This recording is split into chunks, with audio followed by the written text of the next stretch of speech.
और भी अनुग्रह और आशीष की मूर्त को पूजा करने से मना कर दिया। और इस प्रक्रिया में अंतिपास जो एक बहुत ही विश्वास योग्य एक परमेश्वर का भक्त था, उसकी मृत्यु भी हो गई। और मैं जब उस वचन को पढ़ रहा था, उसके मुझे इतना अच्छा लगा। देखिए 13 वचन को मैं उसका खास वचन में आपके लिए पढ़ूंगा। वहां पर क्या लिखा है? मैं ये तो जानता हूं कि तू वहां रहता है जहां शैतान का सिंहासन है, और मेरे नाम पर स्थिर रहता है, और मुझ पर विश्वास करने से उन दिनों में भी पीछे नहीं हटा, जिसमें मेरा विश्वास योग्य साक्षी अंतिपास। मैं जब ये पढ़ रहा था ना, मेरा विश्वास योग्य साक्षी, इंग्लिश में लिखा है माई फेथफुल एंटिपास। कितना सौभाग्य है कि प्रभु एक व्यक्ति के लिए कह रहा है, ये मेरा विश्वास योग्य गवाह है। अब हम अपने आप से पूछें कि क्या हम परमेश्वर के लिए विश्वास योग्य गवाह तो छोड़िए, क्या हम मनुष्यों के लिए एक विश्वास योग्य गवाह हैं? लेकिन अंतिपास के लिए परमेश्वर का वचन कहता है, वो मेरा विश्वास योग्य गवाह था। देखिए, कल हम पढ़ रहे थे बालाम और बालाक की शिक्षाओं के बारे में, है ना? वहां पर उन्होंने कंप्रोमाइज किया। बालाम एक बहुत ही फेथफुल, एक बहुत ही सच्चा भविष्यद्वक्ता था, परंतु पैसे के लालच में उसने अपने टैलेंट को मिसयूज किया, उसने समझौता किया, उसने परमेश्वर के लोगों को श्राप देने के लिए तैयार हो गया। ये बात ये बात बिल्कुल सही है। जब उसने श्राप देने की कोशिश की, परमेश्वर ने अपने लोगों पर श्राप नहीं आने दिया, परमेश्वर ने उन श्रापों को आशीष में बदल दिया। परंतु फिर भी बिलियाम को पैसा मिल गया। और जानते हैं उसका परिणाम क्यों पैसा मिला उसको? आप गिनती की पुस्तक, आप 4:21 से लेकर 25 तक को आप पढ़ लेना, और जब आप 25 को पढ़ेंगे, वहां पर आपको समझ में आएगा कि करीब 24,000 लोग मारे गए। 24,000 पीपल। पता है क्या किया बालाम ने? बालाम ने भविष्यवाणी की, बालाम ने जाकर इजरायली लोगों को श्राप देने की कोशिश की, लेकिन जब वो मुंह खोलता था तो परमेश्वर उसके श्राप के शब्दों को आशीष के शब्द में बदल देता था, है ना? मुझे इतना खुशी हुआ इस बात को जानकर। आप पढ़ना उस अध्यायों को, जब पहाड़ के ऊपर खड़ा होकर बालाक के नेतृत्व में जब बिलियाम को कहा अब तू बोलना शुरू कर, तो बिलियाम भविष्यवाणी कर रहा है, बिलियाम अपना मुंह खोल रहा है, श्राप के शब्द बोलने की कोशिश कर रहा है, लेकिन परमेश्वर उसके मुंह को, श्राप के शब्दों को बदल कर किस में बदल रहा है? आशीष के शब्द में बदल रहा है। तो मुझे इतना अच्छा लगा उसको पढ़कर, जब परमेश्वर के लोगों के ऊपर लोग श्राप की बात करते हैं, हमारा परमेश्वर उन्हीं श्रापों को आशीष की बात में बदल देता है। कितना खूबसूरत है ना ये जानना कि हम किस परमेश्वर की उपासना करते हैं, किस प्रभु की हम सेवा करते हैं। आप यूसुफ को देखिएगा, 50 अध्याय उत्पत्ति की पुस्तक में यूसुफ कहता है 20 में, अपने भाइयों से कहता है, तुमने मेरे लिए बुराई की बात सोची, परंतु मेरे परमेश्वर ने उसी बुराई को भलाई में बदल दिया। मतलब जो हमारे लिए बुरा सोचते हैं ना, वो उनका जो बुरा सोचना था, वही बुरा हमारे लिए आशीष का कारण बन जाए। किसी ने आपका सिर फोड़ने के लिए पत्थर उठा के फेंका, वो आपके पास में आके गिरा, तो आपको पता लगा वो पत्थर नहीं, सोने का टुकड़ा है। यानी वो तो फोड़ना चाहते थे आपका सिर, लेकिन परमेश्वर ने उसी पत्थर को क्या कर दिया? सोना बना दिया। प्रियो, ये जो कंप्रोमाइज है ना, समझौता करना, हमारे मसीही जीवन में बहुत ही खतरनाक एक परिस्थिति है। और पेरगमुस की जो कलीसिया है, उनका एक बहुत बड़ा जो कंप्रोमाइज था, समझौता था। एक समूह ने ये कहा, भाई केसर अगर राजा है तो हम इस राज्य के बाशिंदे हैं, नागरिक हैं, तो अगर राजा के प्रति हम थोड़ी धर्मनिष्ठा प्रकट कर दें, या हमारी लॉयलिटी, विश्वास योग्यता को प्रकट कर दें, तो उसमें कौन सी बड़ी बात है? अगर उसकी मूर्त के सामने थोड़ा सा इंसेंस, थोड़ी सी धूप जला भी दी, तो इसमें क्या फर्क पड़ता है? हम परमेश्वर की तो उपासना कर ही रहे हैं ना।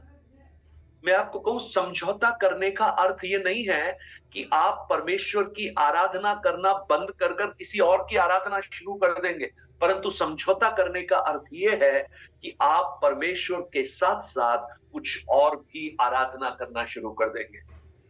एंड गॉड हेट्स दैट, परमेश्वर को उससे बहुत नफरत है। सो यहां पर उन्होंने कैसर को भी थोड़ा बहुत आदर देना शुरू कर दिया।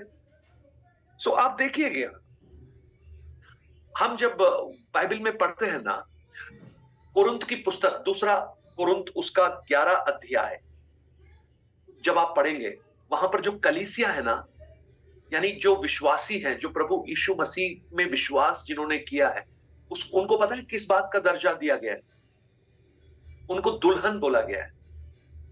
आप एक बार पढ़ लीजिएगा, दूसरा कुरिन्थी 11 अध्याय, उसका दूसरा वचन पढ़िएगा।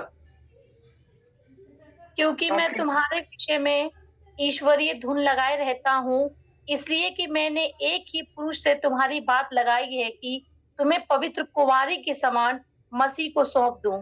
ए बिलीवर, एक विश्वासी, आप और मैं, जिसको पवित्र शास्त्र पता है किसका दर्जा देती है? एक कुंवारी, वर्जिन। क्योंकि जब हमने उद्धार पाया तो हम उस दुल्हन बन गए उस मसीह की, और हमारी मंगनी हो गई। अब सोचिए, मंगनी होने के बाद, एंगेजमेंट होने के बाद, ये जो लड़की है जिसकी एंगेजमेंट हुई है, वो पता है क्या कह रही है? आप कल्पना करो, सोच के देखो, अगर ऐसा हो तो क्या होगा।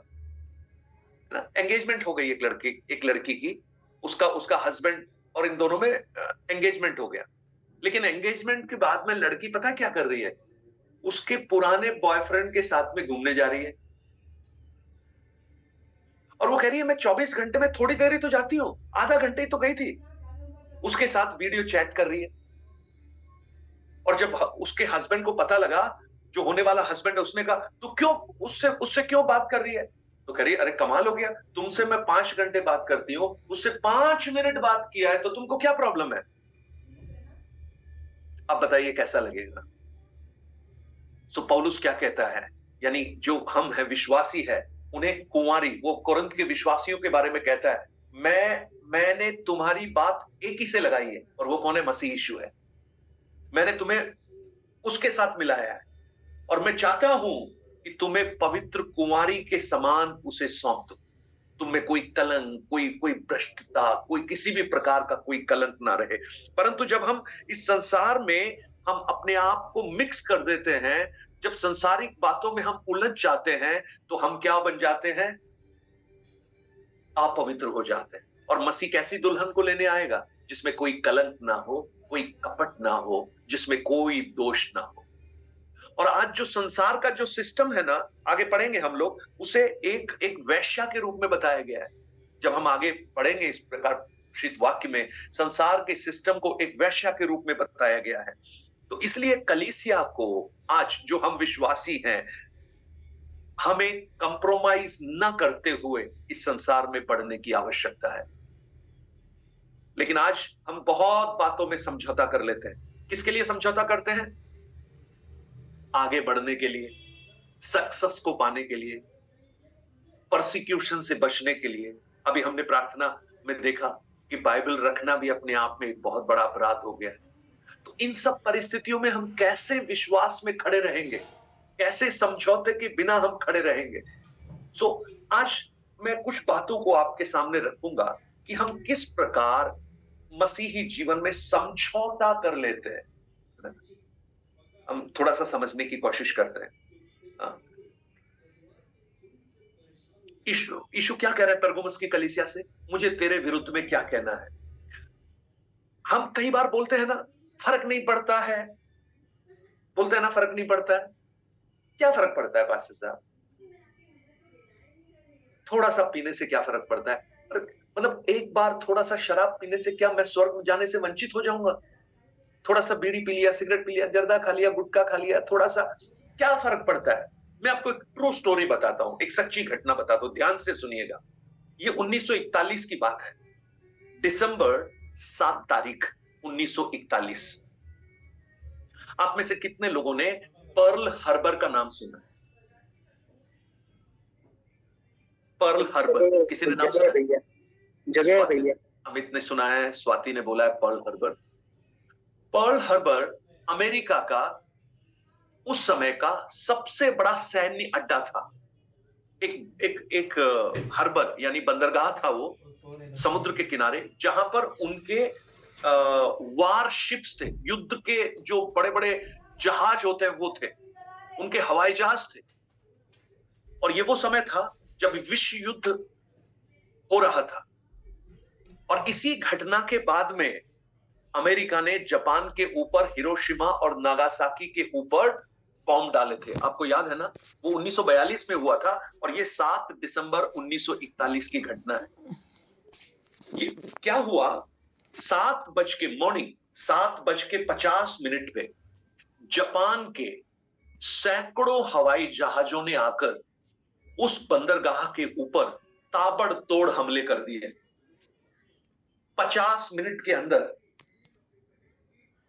पता क्या हुआ, उनके 6 बड़े युद्ध पोते खत्म हो गए। उनका जो एरोप्लेन का जो एरोड्रोम था पूरी तरह से बर्बाद हो गया। और 2400 सैनिक अमेरिका के थोड़ी ही देर के अंदर मारे गए। और ये इतना बड़ा हमला था कि अमेरिका कभी सपने में भी नहीं सोच सकता था कि जापान जैसा एक छोटा सा देश हमारे ऊपर इतना बड़ा आक्रमण कर सकता है। लेकिन अब आप ध्यान से सुनिए, यह घटना 7:50 पे हुई थी, मॉर्निंग 7 दिसंबर 1941, 7:50 पे। अब आप देखिए 7 बजे क्या हुआ। 7 बजे जब ये जापान के ये हवाई जहाज इस पर्ल हार्बर से 137 मील दूर थे, यानी करीब 50 मिनट दूर थे, तो अमेरिका के 2 सोल्जर्स जो एक रडार के सामने बैठे हुए थे, उनका ड्यूटी था, रडारिस्ट थे वो। रडार समझते हैं ना, जो देखते हैं कि कोई शत्रु का विमान तो नहीं आ रहा है। जब 7 बजे वो रडार के सामने बैठे थे तो अचानक से, ये संडे मॉर्निंग का दिन था, अचानक से उन्हें 2 छोटे छोटे डॉट्स दिखाई दिए। और जो डॉट्स होते हैं वो हवाई जहाज होते हैं, है ना, छोटे डॉट्स, वो आते हुए दिखाई दिए, अपीयर हुए रडार के अंदर। तो इन्होंने आपस में बातें की, ये क्या है। वहां के जो लेफ्टिनेंट था उससे बातें की, तो पता लगा कि सब लोग संडे चर्च में गए हुए हैं प्रार्थना में, बहुत कम लोग हैं, सब प्रेयर में हैं। तो उन्होंने कहा यार ये 2 डॉट्स हैं छोटे से, ये कैलिफोर्निया वगैरह से, क्योंकि वो डायरेक्शन कैलिफोर्निया का था, बोले कैलिफोर्निया से या वहां से कोई 2 हवाई जहाज आ रहे होंगे। तो उन्होंने मैसेज दिया, डोंट वरी अबाउट इट, इसके बारे में चिंता करने की कोई जरूरत नहीं है, कोई फर्क नहीं पड़ता, 2 छोटे छोटे से कुछ स्पॉट है। और पता क्या हुआ, थोड़ी ही देर में वो 2 जो डॉट थे वो पूरा रडार उनसे भर गया, क्योंकि इतने सारे हवाई जहाज वहां पर आए। और इतनी दुखद त्रासदी अमेरिका के इतिहास में पहले कभी नहीं हुई। और पता है वो क्यों हुई? क्योंकि 2 लोगों ने कहा कोई फर्क नहीं पड़ता। आपको समझ में आ रहा है, हमारे जीवन में छोटे छोटे समझौते कितनी बड़ी दुखंतिका को लेकर आ सकते हैं, और खास तौर से हमारे मसीही जीवन में। और आज जब हम समझौता करते हैं, हम छोटा सा समझौता करते होंगे। आपने देखा होगा, आप किसी शराबी से पूछना उन्होंने शराब कैसे पीना शुरू किया। वो हो सकता है अपने किसी दोस्त के बहन की शादी में होंगे, तो उनके दोस्तों ने बोला होगा यार थोड़ा सा पी लो, उसने कहा नहीं नहीं मैं नहीं पीता, मैं चर्च जाने वाला व्यक्ति हूँ। वो बोले अरे आज तो बहन की शादी है, थोड़ा सा एक बार पीने से क्या फर्क पड़ता है। तो उसने कहा ठीक है कोई बात नहीं, एक बार पीने से क्या फर्क पड़ता है। लेकिन एक बार का समझौता वो बार बार बनते हुए उसको उस एडिक्शन की ओर ले जा सकता है। सो देखिएगा, टोनी इवांस जो है एक बहुत बड़े प्रभु के दास हैं अमेरिका में, उन्होंने पता है क्या बोला है, ये जो समझौता है ना, जो आज हम आत्मिक जीवन में करते हैं, वो कलीसिया के लिए एक कैंसर के समान। किसके समान है? कैंसर के समान। और कैंसर कभी भी सीधे किसी के शरीर में चौथे स्टेज में नहीं आता है, एक छोटे से स्पॉट के साथ शुरू होता है। इसलिए कहा जाता है ना, जब हम कैंसर के बीमारों से मिलते हैं तो कई बार बोलते हैं हमको पता ही नहीं लगा वो चौथे स्टेज में पहुंच गए, उनका डेथ हो गया। लेकिन जिनको कैंसर बहुत ही बिगिनिंग स्टेज में पता लग जाता है, इनिशियल स्टेज में, फर्स्ट स्टेज में या बिल्कुल बिगिनिंग में पता लग जाता है, उसका इलाज किया जा सकता है। परंतु जब इग्नोर हो जाते हैं उन चीजों से और जब वो पता नहीं लगता, वो मृत्युदायक बन जाता है। तो टोनी इवांस कहते हैं कि कंप्रोमाइज जो है, समझौता कलीसिया के लिए कैंसर के समान है और हमें उसे परमेश्वर की कलीसिया से तुरंत बाहर करना चाहिए। किसको? समझौते को। फर्क नहीं पड़ता, अरे क्या होता है।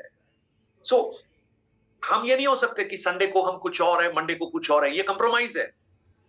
परंतु हम अंतिपास के समान, अंतिपास के बारे में लिखा है, उसने समझौता नहीं किया। समझौता किया उसने?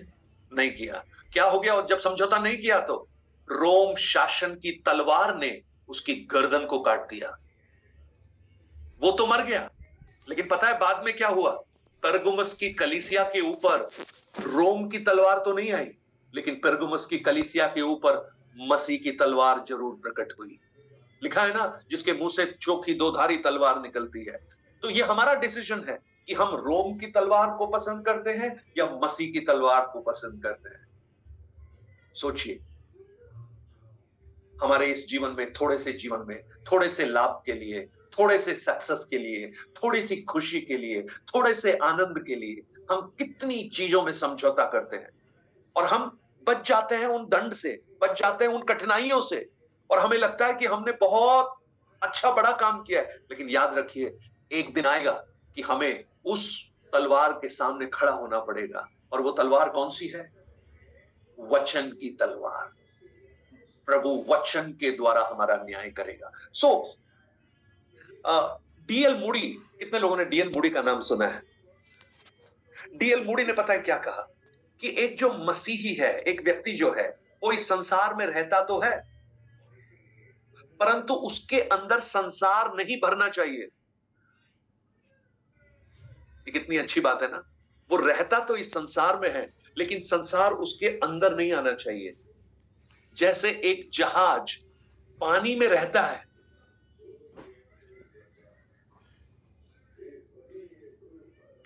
ये हु इज डूइंग दिस? जैसे एक जहाज पानी में रहता है, जब तक वो पानी के ऊपर है वो तैरता है, लेकिन जैसे ही उसमें पानी आना शुरू हो जाएगा ना, वो ज्यादा समय तक तैरेगा नहीं, वो डूबना शुरू हो जाएगा।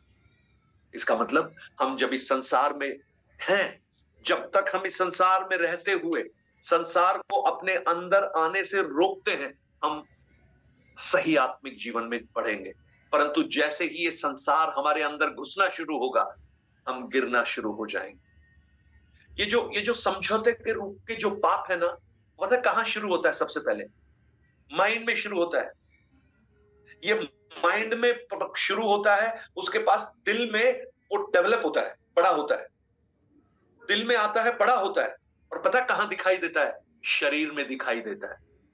यानी यहां से शुरू हुआ, हृदय में पहुंचा और शरीर में फैल गया। इसलिए पौलुस दूसरा कुरिन्ती 10 अध्याय उसके 5 वचन में पता है क्या कहता है?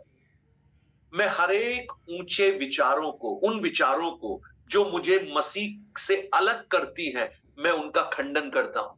यानी विचारों को ही अंदर मत आने दीजिए। कोई आपको कुछ प्रलोभन दे रहा है, उस प्रलोभन को उसी समय खत्म कर दीजिए। नहीं तो पता है क्या होगा? वो प्रलोभन आपके दिमाग से अंदर आते हुए हृदय में पहुंच जाएगा और हृदय के माध्यम से आपके सारे शरीर में पहुंच जाएगा। एक और अच्छा उदाहरण मैं आपको देता हूं। लोत को आप सब जानते हैं ना, अब्राहम का भतीजा लोत अब्राहम के साथ निकला और टेंटों में रहा और एक ऐसी जगह वो पहुंच गए, ऐसी परिस्थिति में वो पहुंच गए जहां पर उनके पास बहुत धन आ गया। 13 अध्याय उत्पत्ति की पुस्तक को जब आप पढ़ेंगे, वहां पर लोत के चरवाहे और अब्राहम के चरवाहों के बीच में झगड़ा हुआ। और जब झगड़ा हुआ तो इन्होंने निश्चय किया कि अब हम साथ नहीं रह सकते, तो अलग होने का निश्चय किया। जब अलग होने का निश्चय किया तो अब्राहम ने लोत को कहा, लोत, तुमको जहां जाना है वहां जाओ, अगर तुम दाएं जाओगे तो मैं बाएं जाऊंगा, अगर तुम बाएं जाओगे तो मैं दाएं जाऊंगा। यानी पहला मौका अब्राहम ने लोत को दिया, और लोत ने जब आंखें उठाकर देखा, वहां पर ये लिखा है खास तौर से, आंखें उठाकर देखा, तो उसे बहुत ही हरी भरी घाटी दिखाई दी। और वो घाटी पता है कहां थी? सदोम और गुमोरा। तो लोत ने, क्योंकि उसकी आंखों ने जो देखा अच्छा लगा उसे, लेकिन उस अच्छे के पीछे की बुराई उसको समझ में नहीं आई। देखिए आज ना पाप जो है हमेशा आकर्षित करता है, और वो पहुंच गया वहां पर। उस लिखा है, आप जब उस भागों को पढ़ेंगे ना, वहां पर लिखा है उस वो सदोम गुमोरा के अंदर नहीं पहुंचा, लेकिन उसने अपना तंबू सदोम की तरफ खड़ा किया, ऐसा लिखा है। और थोड़े ही देर बाद में आप पढ़ना, अभी तंबू सदोम की तरफ नहीं थे, सदोम के मेन एंट्रेंस गेट पे थे। क्या हुआ एंट्रेंस गेट? एंट्रेंस गेट का मतलब क्या है? सबसे मुख्य जगह पर पहुंच गया वो सदोम में। यानी जो अब्राहम के साथ था, अभी पहले सदोम की तरफ उसने मुंह किया, धीरे धीरे मुंह नहीं, अभी सदोम में पहुंच गया और वहां के सबसे मुख्य स्थान में पहुंच गया। और आप उसका परिणाम जानते हैं। लास्ट में जब स्वर्गदूत ने आकर उसको वहां से निकलने के लिए बोला ना, और जब उसने अपने परिवार को बोला यहां से बाहर निकलो, तो मुझे लगता है वो भी मजाक उड़ा रहे होंगे उसका। अरे क्या बात कर रहे हो, बाहर निकलो? अब यहां से बाहर निकल सकते हैं क्या हम लोग? क्योंकि वो इतना उसके अंदर घुस गए, इतनी जड़ें उनके अंदर चली गई, अब उनका निकलना भी मुश्किल हो गया। प्रियो, शैतान पता है क्या करता है? मैंने कल भी आपको कहा, वो गरजने वाले सिंह के समान आज नहीं आ रहा है, परंतु हमें हव्वा को जैसे सांप ने भ्रमित किया था, ऐसे हमें भी वो भ्रमित कर रहा है। इसलिए हमें बहुत सचेत और सावधान रहने की आवश्यकता है। मैं कुछ बातों को आपको बताऊंगा कि हम किस प्रकार कंप्रोमाइज कर रहे हैं। एक वचन पढ़िएगा, दूसरा तिमोथी उसका 4 अध्याय उसका 3 वचन। 2 तिमोथी 4:3। हम किस चीज में कंप्रोमाइज करते हैं? समझौता हम कहां कर रहे हैं? देखिए, क्योंकि ऐसा समय आएगा जब लोग खरा उपदेश ना सह सकेंगे, पर कानों की खुजली के कारण अपने अभिलाषाओं के अनुसार अपने लिए बहुत से उपदेशक बटोर लेंगे। आप सोचिए, अभी पता है आज कहां पे सबसे बड़ा समझौता कहां पे हो रहा है? और ये इतना डेंजरस है, इतना खतरनाक है। क्या है समझौता? हम वचन को समझौते में बदल देते हैं। आज हम सही वचन सुनने के लिए तत्पर नहीं है। आज हम वो सुनना चाहते हैं जो हमें कर्ण रस लगता है, जो हमें अच्छा लगता है। हेलो, आप मेरे साथ हैं या नहीं? We are compromising with the word of God. हमने बाइबल की सच्चाइयों को हमने बदल दिया है। पता है किसमें? हमारे कंफर्ट में। जो हमें अच्छा लगता है वही हम सुनेंगे, और अगर सामने वाला जो हमें अच्छा लगता है वो नहीं बोल रहा है, तो हम अब उससे नहीं सुनेंगे, उससे सुनेंगे जो हमें अच्छा लग रहा है। यानी हमें इस बात से फर्क नहीं पड़ता कि बाइबल की सच्चाई क्या है, लेकिन हमें फर्क पड़ता है हमें क्या अच्छा लग रहा है। हमने समझौता कर लिया। तो अभी हमें क्या करने की आवश्यकता है? हमें वापस परमेश्वर के वचन की सच्चाइयों पर आने की आवश्यकता है। हमें वापस उन्हीं बेसिक फाउंडेशंस पर आने की आवश्यकता है। इसलिए वचन का प्रचार करें, वचन को सुने और वचन की सच्चाइयों पर चले। सब बातों के लिए हाँ ना करें। ये पौलुस ने बहुत अच्छी तरह से बोला है, भविष्यवाणियों को तुच्छ मत जानो, परंतु जो सच है उन्हें ही थामे रहो।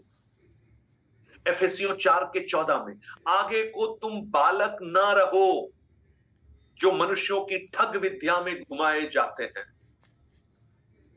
आज हम क्या सुनना पसंद करते हैं?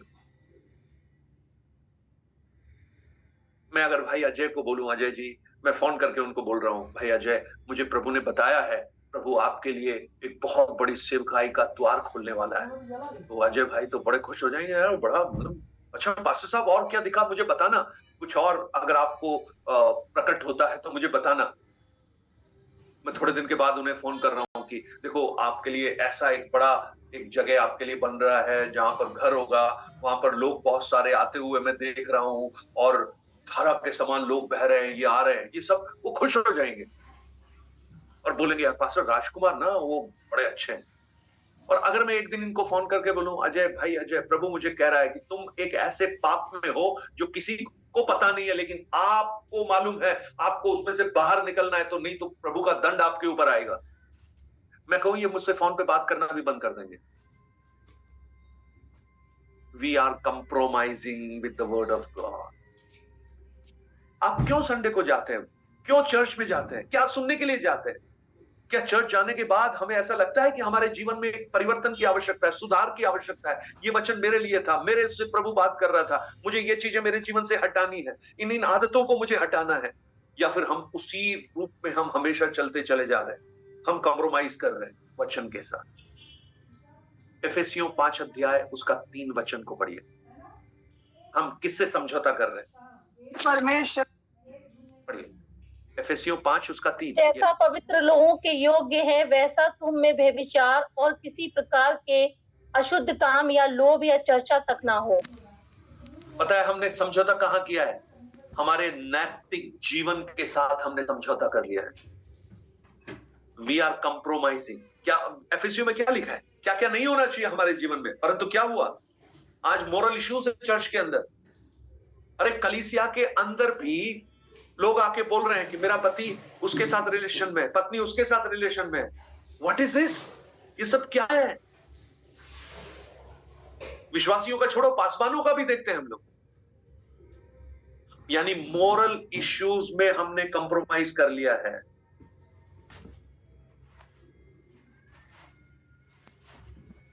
हम ये नहीं कह सकते सब कर रहे हैं तो हमें भी करना है, लेकिन पता है हमें क्या याद रखना चाहिए?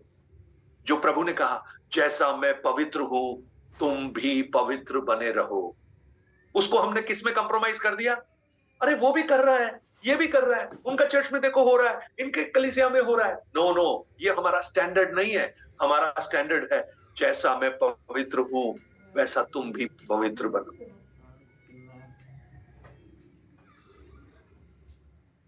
ओके, और हमने क्या कंप्रोमाइज किया? रोमियो 12 अध्याय उसके 2 वचन को देखिएगा। रोमियो 12 अध्याय उसका 2 वचन। इस संसार के सदृश ना बनो, परंतु तुम्हारे मन के नए हो जाने से तुम्हारा चाल चलन भी बदलता जाए, जिससे तुम परमेश्वर की भली और भावती और सिद्ध इच्छा को अनुभव से मालूम करते रहो। संसार के सदृश ना बनो। पता है हमने क्या कर दिया? आज हमने हमारा जो एंटरटेनमेंट होता है ना, उसको हमने कंप्रोमाइज कर दिया। हम जो परमेश्वर के वचन से हमें एंटरटेन होना चाहिए था, जो परमेश्वर की बातों से हमें एंटरटेन होना चाहिए था, अब हम संसार की रीति पर एंटरटेन हो रहे हैं।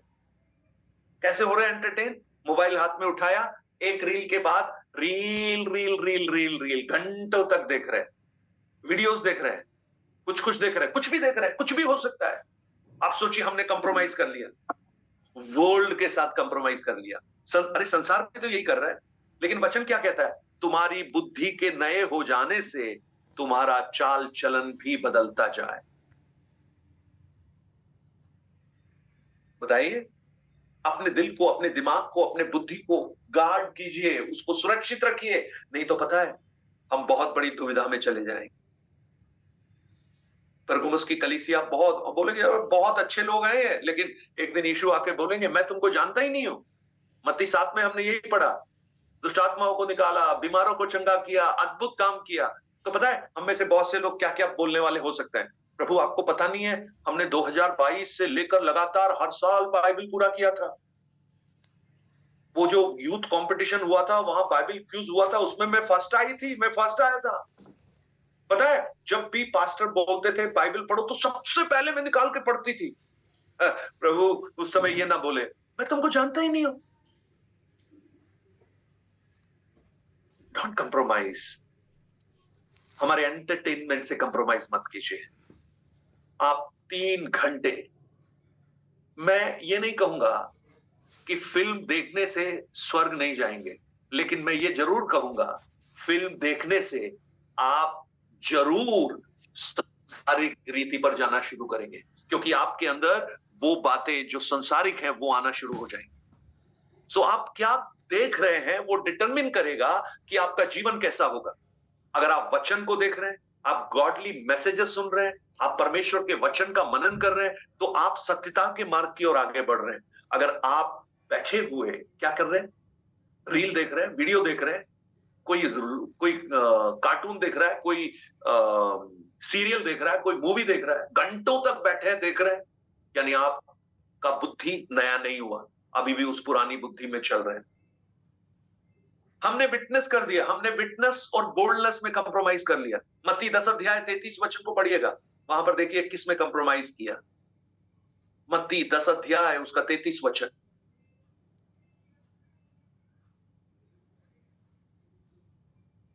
मिला? पर जो कोई मनुष्य के सामने मेरा इनकार करेगा, उससे मैं भी अपने स्वर्गीय पिता के सामने इनकार करूंगा।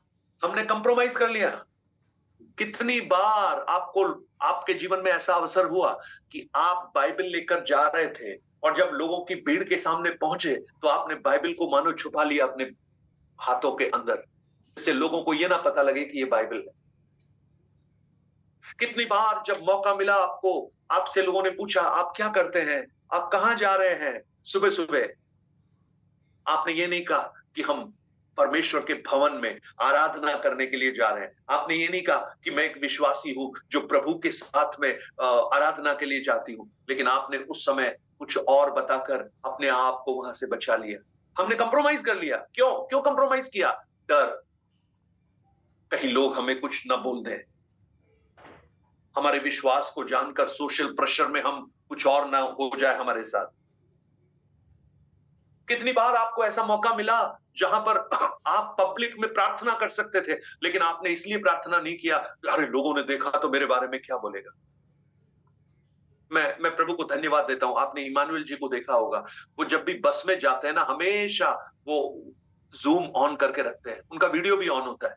शायद आसपास के लोग भी देख रहे होंगे क्या है ये, लेकिन कई बार शायद आपने आसपास के लोग भी ना देखे, चुपचाप से उसको दबा के रख लेते हैं। हमने समझौता कर लिया, हमारे विश्वास को हमने अंदर दबा कर रख दिया। बी बोल्ड, आप बोल्ड हो जाइए, स्पीक, बोलिए परमेश्वर के वचन को, स्टैंड कीजिए। अगर आप ऐसा करेंगे ना, आप पाएंगे परमेश्वर आपके साथ खड़ा होगा। उसने हमें भय की नहीं, सामर्थ और हियाव की आत्मा दी है। और हमने क्या कंप्रोमाइज किया? हमने हमारी आराधना में कंप्रोमाइज कर लिया। कई बार आराधना में आने के बाद में लोग पता है क्या बोलते हैं, आज तो गानों में मजा नहीं आया। अरे गाने मजे के लिए हैं, कीबोर्ड मजे के लिए है? नो, गाने परमेश्वर की आराधना के लिए है, म्यूजिक परमेश्वर की महिमा के लिए है। यह आपको मजा देने के लिए नहीं है, लेकिन आपको परमेश्वर के साथ जोड़ने के लिए है।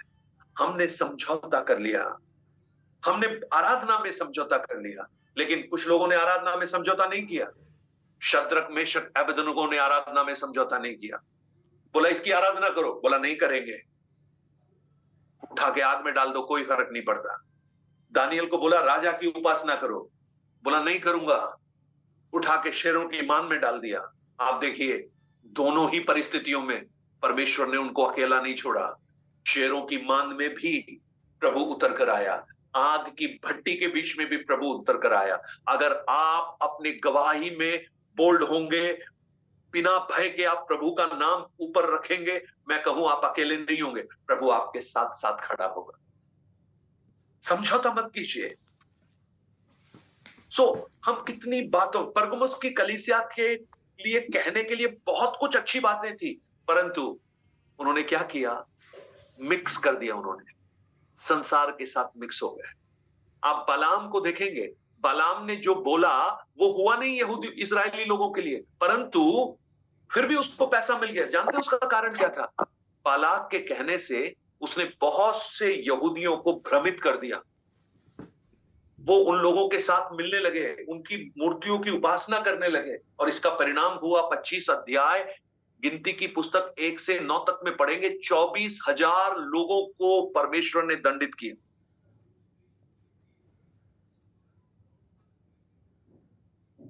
परमेश्वर की तलवार या संसार की तलवार, किससे ज्यादा भय है आपको? संसार की तलवार ज्यादा से ज्यादा हमारे इस नाशवान शरीर को खत्म कर सकती है, जो अपने आप ही खत्म हो जाएगा कुछ समय के बाद। आप नहीं भी चाहेंगे तो भी खत्म हो जाएगा 70 या 80 वर्ष के बाद। लेकिन परमेश्वर की तलवार हमारी अनंतता को बाधित कर सकती है। सो आप देखिए, अभी 17 वचन पढ़िए, 2 का 17 पढ़ लीजिए। मैं जल्दी से खत्म करूंगा आज इस परगमुस की कलीसिया से। 2 का 17 एक बार पढ़िए। इसके कान हो वो सुन ले कि आत्मा कलीसिया से क्या कहता है। जो जय पाए उसको मैं गुप्त मन्ना में से दूंगा और उसे एक श्वेत पत्थर भी दूंगा और उस पत्थर पर क्या है? जो जय पाए उसे मैं गुप्त मन्ना में से दूंगा। ये क्या है भाई गुप्त मन्ना? ये इजरायलियों को समझ में आता है। पता क्या है? जब इजरायली लोग मिस्र में से बाहर निकल रहे थे तो उनके पास 15 दिन का खाना तो लेके आए थे मिस्र से। उसके बाद खाना खत्म हो गया। तब परमेश्वर ने क्या किया? उनको खिलाया ना, मन्ना खिलाया। सो अभी ये मन्ना जो खाए हुए लोग थे, अभी पता है क्या खा रहे हैं? मूर्तियों के सामने बलिदान किया हुआ खाना खा रहे हैं। तो परमेश्वर कह रहा है कि तुम इन पर जय पाओ तो मैं तुम्हें गुप्त मन्ना दूंगा। कौन सा गुप्त मन्ना? आपको पता है, वाचा के संदूक के अंदर मन्ना का एक जार भी है। वो किस बात को बता रहा है? कि जब हम उस परमेश्वर के साथ चलते हैं, परमेश्वर के वाचा के संदूक को हम हमारे जीवन में रखते हैं, तो वो हमारे लिए रोज का मन्ना देकर हमारे लिए बंदोबस्त करता है। और वो ये चाहता है, परमेश्वर ये चाहता है कि हम अन्य मूर्तों के सामने दिए हुए खानों को खाकर आनंदित होने के बजाय हम मसीह के द्वारा, परमेश्वर के द्वारा जो मन्ना दिया गया है उसको हम एंजॉय करें हर दिन हमारे जीवन में। और वो मन्ना, वास्तव में वो मन्ना क्या है? मत्ती 4 अध्याय में हम पढ़ते हैं, यूहन्ना 6 अध्याय में पढ़ते हैं, यीशु मसीह कहता है मैं जीवन की रोटी, I am the bread of life. पढ़िएगा मत्ती 4 का 4 एक बार पढ़िए।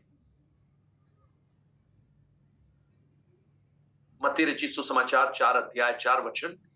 उसने उससे उत्तर दिया कि लिखा है कि मनुष्य केवल रोटी ही से नहीं परंतु हर एक वचन से जो परमेश्वर के मुख से निकलता है जीवित रहेगा। देखिए यीशु मसीह क्या कहते हैं? वो कह रहा है पत्थरों को रोटी बना दे। यानी 40 दिन से भूखा है, भूखे व्यक्ति को खाना मिले तो पत्थरों को कितनी रोटी बना दे। लेकिन यीशु ने क्या कहा? मैं तेरा खाना खाकर आनंदित होने की बजाय मैं जो वचन है ना, जो भोजन है, जो मेरा आत्मिक भोजन है, उसको खाकर मैं आनंदित होऊंगा। मतलब समझ में आ रहा है ना? आज हम कंप्रोमाइज कर रहे हैं बहुत सी बातों में। और यूहन्ना 6 अध्याय उसका 32 वचन भी एक बार पढ़िएगा। यूहन्ना 6 अध्याय उसका 32 वचन। यीशु ने उसे कहा, मैं तुमसे सच-सच कहता हूं, स्वर्ग से उतरकर जगत को जीवन देती है। जब आप प्रभु भोज में शामिल होते हैं, आप जब वो रोटी तोड़ते हैं ना, सच में पता है आप किसको खा रहे हैं? आप मसीह यीशु की देह को खा रहे हैं। और प्रभु चाहता है कि हम उस दूसरी खाना खाने की बजाय इस रोटी को खाकर आनंदित। राइट? अब देखिए, आपने एक और वचन ना, आप 2 अध्याय निकालिए, 2 अध्याय उसका 13 वचन एक बार पढ़िए। वहां लिखा है मैं जानता हूं तू वहां रहता है जहां शैतान का सिंहासन है ना? शैतान के सिंहासन के बारे में लिखा है। लेकिन जब ये मन्ना खाने की बात कर रहा है ना प्रभु, तो ये मन्ना पता है क्या है? मन्ना कहां पे है? मन्ना वाचा के संदूक में है। और वाचा का संदूक क्या है? परमेश्वर का सिंहासन है। तो कहने की कोशिश कर रहा है, तू कौन से सिंहासन से खाना पसंद करेगा? शैतान के सिंहासन से या मेरे सिंहासन से?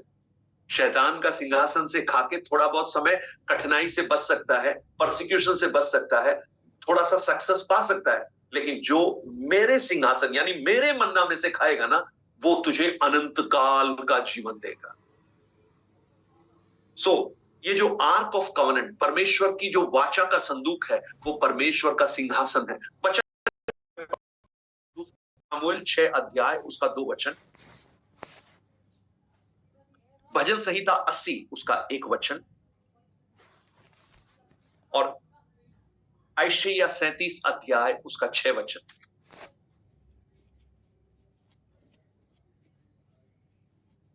परमेश्वर का सिंहासन।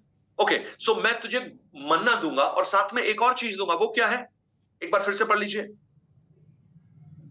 और मेरा नाम जो स्थिर तरफ रहता है और मुझ पर विश्वास करने से उन दिनों में भी पीछे नहीं हटा, जिनमें मेरा विश्वास योग्य साक्षी अंत्योदय इसमें तुमके स्थान पर। वो नहीं, मैं तुम्हें गुप्त मन्ना दूंगा और एक और चीज दूंगा, श्वेत पत्थर। श्वेत पत्थर। ये क्या है भाई? पत्थर का क्या करेंगे? श्वेत पत्थर का ये पता है श्वेत पत्थर क्या है? श्वेत पत्थर, उस समय में 2 तरह के श्वेत पत्थर महत्वपूर्ण थे।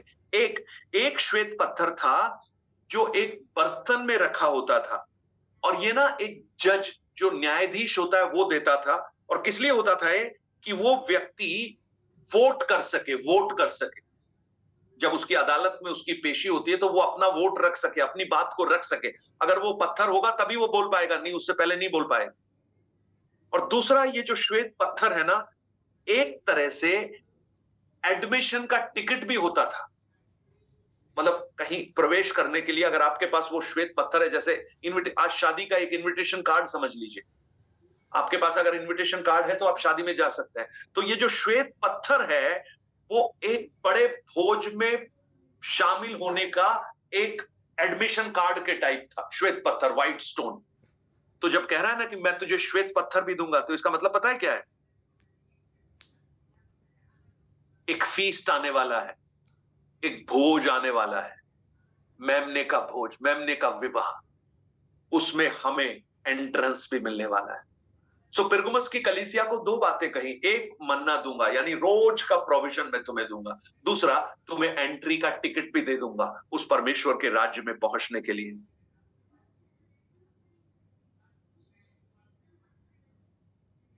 उन्नीस अध्याय 6 से 9 तक वचन को जब पढ़ेंगे प्रकाशित वाक्य में, 19 अध्याय 6 से 9 तक पढ़ को समाप्त करते हैं। पढ़िएगा